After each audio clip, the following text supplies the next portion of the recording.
کچھ دن گزرے، حضور علیہ السلام نے اس کے خاوند کے ہاں پیغام بھیجا کہ آج میری دعوت آپ کی ہے۔ کبھی ایسا سنا آپ کی دعوت میرے گھر میں ہے؟ ایک یہ کہوں کہ میں آپ کے گھر میں بطور مہمان آ رہا ہوں۔ وہ کتنے خوش ہوئے، وہ صحابی کتنے خوش ہوئے، بیوی کو بتایا وہ بھی خوش، گھر میں کھانے کا اہتمام کیا گیا۔ آپ صلی اللہ علیہ وسلم چند صحابہ کے ہاں گھر میں تشریف لائے، کھانا کھایا۔ کھانا کھانے کے بعد جب واپس پلٹے نا تو اس عورت کے خامد سے کہا کہ اوٹ میں کھڑی ہو کے دیکھتی رہی جب ہم گھر سے باہر جائیں گے، غور سے دیکھیں۔ جس طرح اللہ کے رسول صلی اللہ علیہ وسلم نے، آپ اور ہم تو یہ کہتے ہیں نا، آپ صلی اللہ علیہ وسلم نے پتھروں کو کلمہ پڑھایا، آپ نے درختوں کو کلمہ پڑھایا، جانوروں کو کلمہ پڑھایا۔ میں کہتا ہوں آپ نے پتھروں کو کلمہ نہیں پڑھایا۔ اس بات پہ مارنا نہیں، مارنے سے پہلے سن لینا، یہ کم شان ہے۔ پتھروں کو کلمہ آپ صلی اللہ علیہ وسلم نے نہیں پڑھایا، یہ سپیکر ہے، اللہ کا قرآن کہتا ہے یہ ذکر کر رہا ہے، یہ در و دیوار ذکر کر رہے ہیں، لیکن ہمیں سنائی نہیں دیتے۔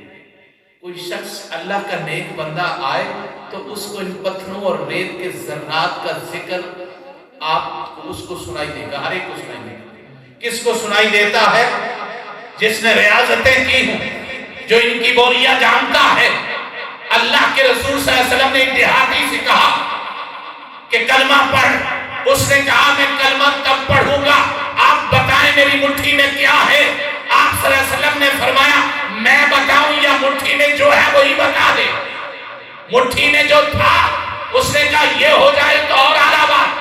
آپ نے فرمایا اس بات میں حقیقت کیا تھی کہ یہ آپ کلمہ نہیں پڑھ رہے ہیں، یہ پتھر جب آدم بھی نہیں تھے اس وقت بھی یہ کنکریاں تھی، اس وقت سے پڑھ رہے ہیں لا الہ الا اللہ محمد رسول اللہ۔ درمیان سے پردہ کو ہٹایا۔ اب بات میں کون سی کر رہا تھا؟ چونکہ توجہ اور طرف ہٹ گئی۔ مہمان حضور علیہ السلام صحابی کے گھر میں گئے، بیوی سے کہا اوٹ میں کھڑی ہو کے دیکھتی رہے، اوٹ میں کھڑی ہو کے دیکھتی رہے، دروازے سے نکلے۔ بعد میں آپ صلی اللہ علیہ وسلم نے پوچھا کیا دیکھا؟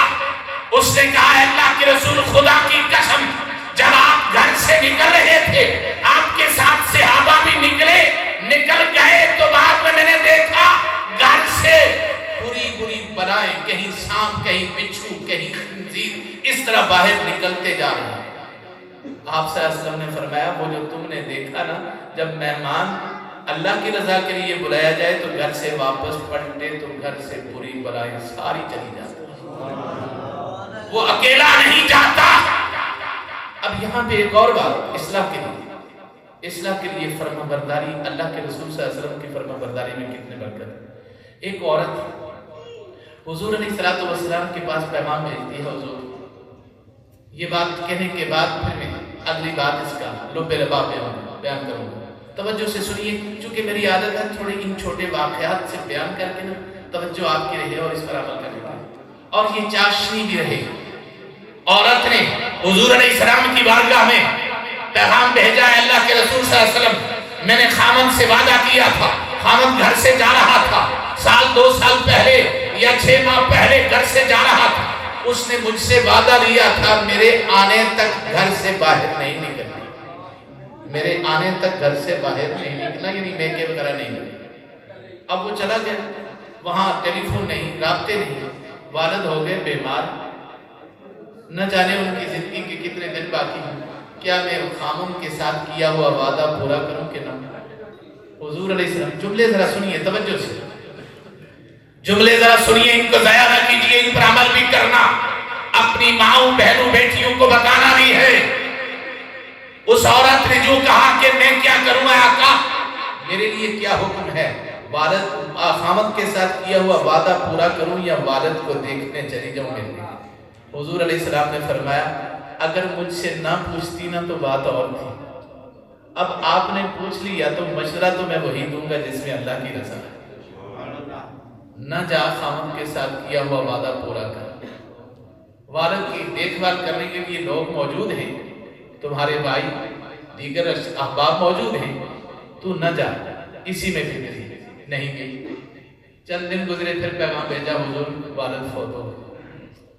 ہم بے صبری کا مظاہرہ کرتے ہیں، حضور والد فوت ہو گئے، اب میرے لیے کیا ہوگا؟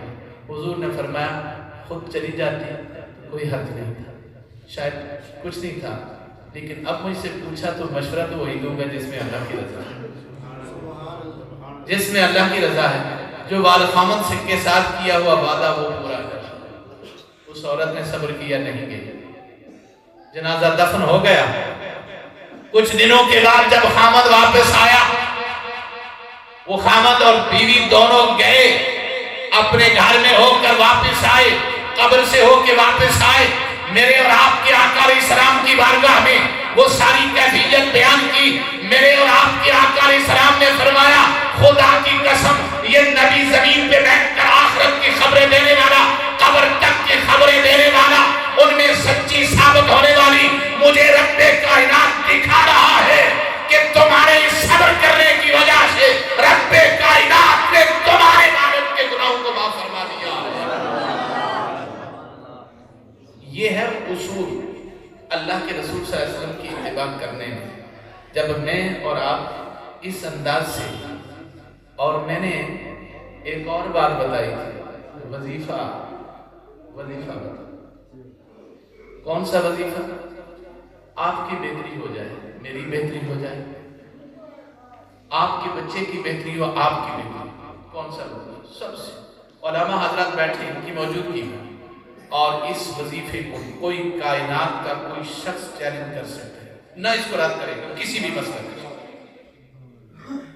وہ کیا ہے؟ اگر آپ چاہتے ہیں آپ کی بچی کی بہتری ہو، کسی اچھی جگہ شادی ہو، اچھے پرسکون انداز سے رہے، تو کون سا طریقہ؟ آپ کے بیٹے کو کسی اچھی جگہ نوکری مل جائے، اچھی جگہ اس کی سیٹل، یعنی اچھی جگہ سیٹل ہو جائے، کون سا وظیفہ؟ آپ کی بہتری ہو، کون سا وظیفہ؟ اللہ کے رسول صلی اللہ علیہ وسلم نے فرمایا تم دوسرے کی بچی کی بہتری سوچو، رب تمہاری بچی کی بہتری۔ آسان سا بات ہے، مشکل نہیں ہے۔ تم دوسرے کے بچوں کی بہتری سوچو، تم دوسروں کی بھلائی سوچو۔ خدا رب کائنات قسم کھا کے کہتا ہے تم دوسروں کی بھلائی سوچو، رب کائنات جو کائنات کا مالک ہے تمہاری بہتری سوچے گا۔ یہاں پہ اس بات کو سمجھانے کے لیے ذرا میں تھوڑا سا اور بات کروں۔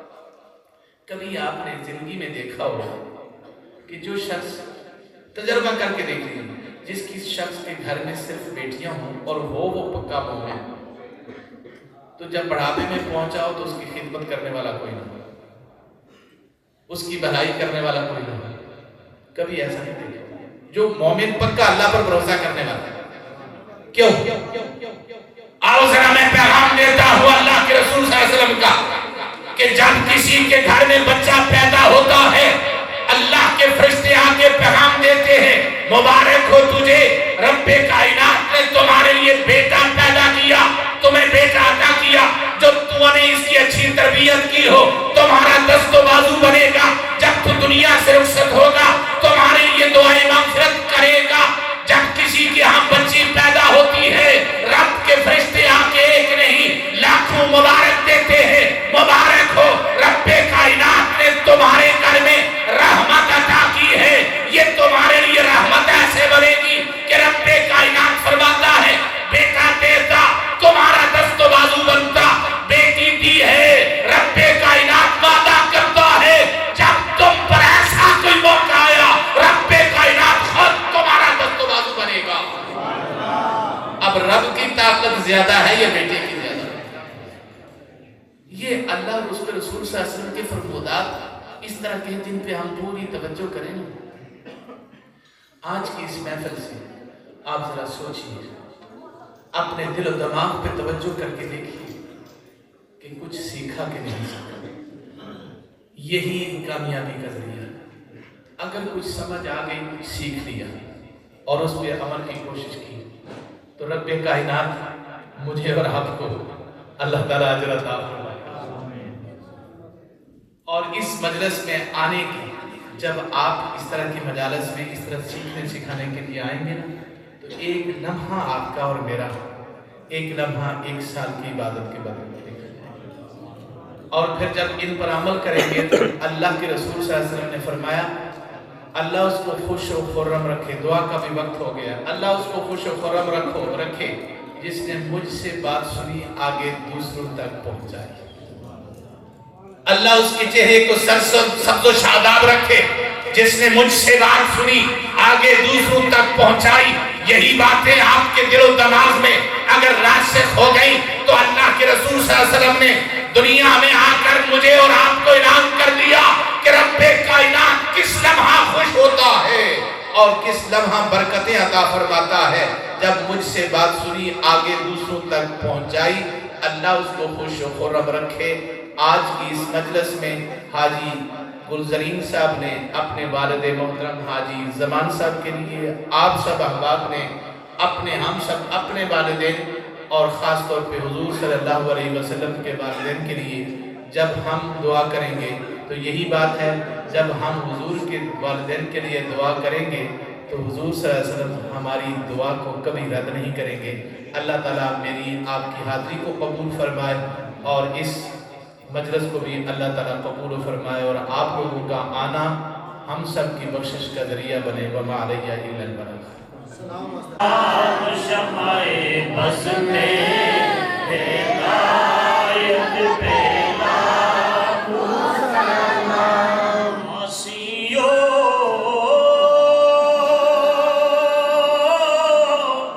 تھام لو دامن مصطفیٰ، آسیوں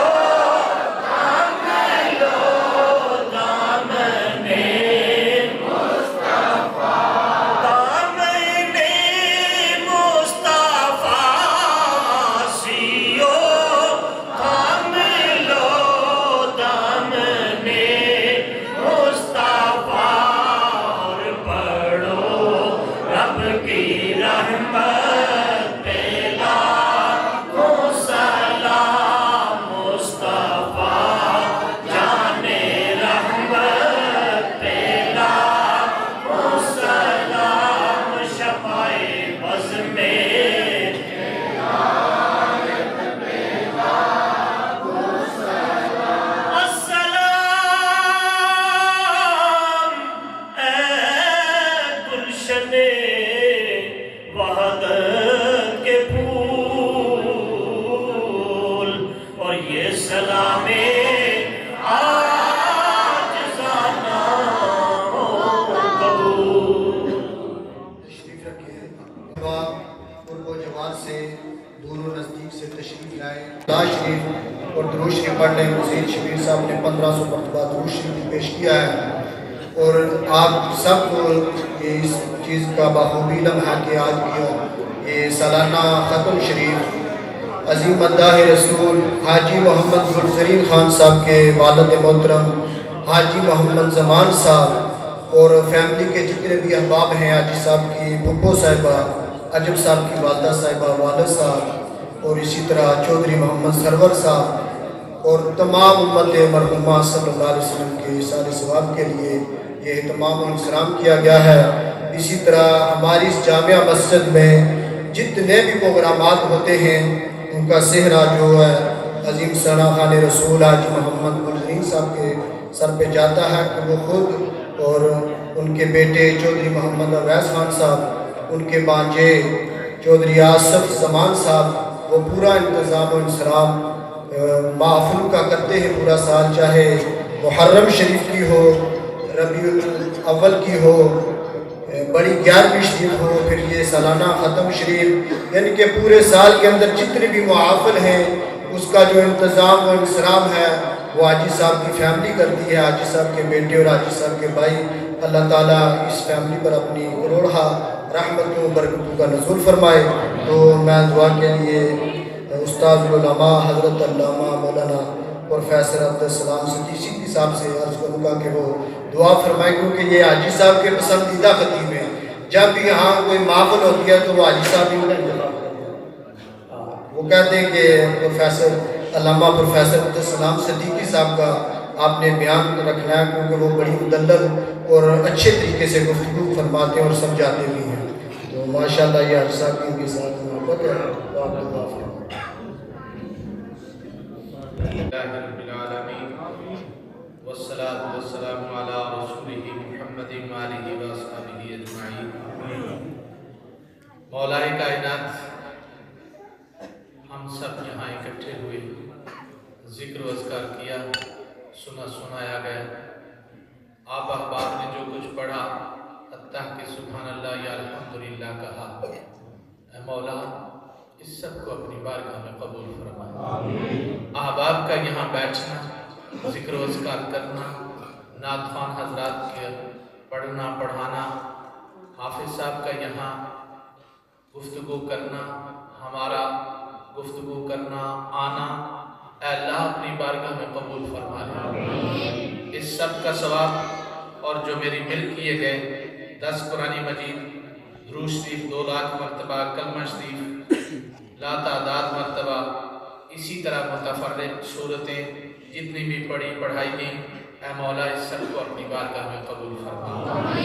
اے مولا کائنات، اس سب کا جو اہتمام کرنے والے حاجی گلزرین صاحب، ان کے خاندان والے، اے مولا حاجی گلزرین صاحب کے والدین مرحومین، اے اللہ ان کی روح کو احسان کرتے اللہ قبول فرما. اے اللہ حاجی زمان صاحب کا یہ سالانہ ختم شریف، اے اللہ حاجی زمان صاحب کی دنیا میں کی گئی سب کوتاہیوں کو معاف فرما. اے مولا جو ان کی گئی عبادات، ذکر و اذکار ہیں، اے اللہ اور ان کی برکت اور تربیت سے جو ان کی اولاد نیک کاموں میں حصہ لینے والے، اے مولا ان کی برکات سے ان کے درجات کو بلند فرما، ان کی کوتاہیوں کو معاف فرما، ان کی گئی نیکیوں کو اپنی بارگاہ میں قبول فرما. اے مولا حاجی گلزرین صاحب کی پھوپھی صاحبہ، اے مولا کائنات اسی طرح سرور صاحب اور دیگر ان کے خاندان کے جتنے بھی دنیا سے چل بسے دادا دادی نانا نانی سسرال ننہال ددہال سے جتنے بھی احباب دنیا سے چل بسے، اے اللہ سب کی ارواح کو اس تمام محفل کا ثواب، تمام ختم شریف کا ثواب، پڑھے پڑھائے کے ایک ثواب، طعام کا ثواب، اے مولا ان کے خاندان کے تمام افراد جو دنیا سے چل بسے ان کی ارواح کو پیش کرتے ہیں قبول فرما. مولا کائنات حاضرین یہاں بیٹھے، ذکر و اذکار کرنے والے، اہل محلہ تعاون کرنے والے، اس مسجد میں نمازیں پڑھنے والے، اے اللہ تمام احباب کے جتنے بھی دنیا سے چل بسے ان کی ارواح کو پیش کرتے ہیں قبول فرما. اے اللہ حاضرین علماء کرام جتنے بھی حاضر ہیں، اے مولا سب کے جتنے بھی عزیز و قرابہ دنیا سے چل بسے ان کی ارواح کو پیش کرتے ہیں قبول فرما. مولا کائنات یہاں جو بچے بیٹھے امین امین کہہ رہے ہیں، اے مولا ان کی اس امین کو قبول کرتے ہوئے، یہاں بزرگ بیٹھے ہوئے سفید بالوں والے، اے مولا ان کی امین کو قبول کرتے ہوئے ہماری دعاؤں کو قبول فرما لے. اے رب کائنات حاجی زمان صاحب کی، حاجی گلزرین صاحب کی طرف سے یہ اہتمام کرنا، اے اللہ ان کی پڑھی گئی خلوص کے ساتھ نعتیں، اے مولا ان کے اس خلوص کی وجہ سے، ان کے سفید بالوں کی خلوص کی وجہ سے، اے مولا کائنات اس محفل کو اپنی بارگاہ میں قبول فرما. اے مولا اس کی برکات سے ہم سب کے جتنے بھی آنے والے حاضرین، اے مولا کائنات ہم سب کی دعاؤں کو قبول فرما لے، ہمارا ذکر کرنا اپنی بارگاہ میں قبول فرما لے. اے مولا حاجی گلزرین صاحب کے جتنے بھی احباب رشتہ دار دنیا میں موجود ہیں، ان کی اولاد خاص طور پہ، اے مولا ان کو ہر قسم کی آفات بلیات سے، بلاؤں مصیبتوں پریشانیوں سے، آفات سے نجات عطا فرما. ان کی حلال رزق، ہم سب کی حلال رزق، علم عمل عمر میں برکتیں عطا فرما، عزت جان مال کی تو حفاظت فرما. سب کو حاسدین کے حسد، شیاطین کے شر، دشمنوں کی دشمنیوں، اچانک بیماریوں اور حادثات سے محفوظ فرما. اے مولا خاص طور پہ نبی اکرم صلی اللہ علیہ وسلم کے والدین کے درجات بلند فرما. اے اللہ ان کی توسل سے اس ختم شریف کو قبول فرما. اے اللہ ان کے توسل سے ہم سب کی حاضری کو قبول فرما لے. اے اللہ نبی علیہ السلام کے والدین کے توسل سے، اے اللہ حضرت آمینہ رضی اللہ تعالی عنہ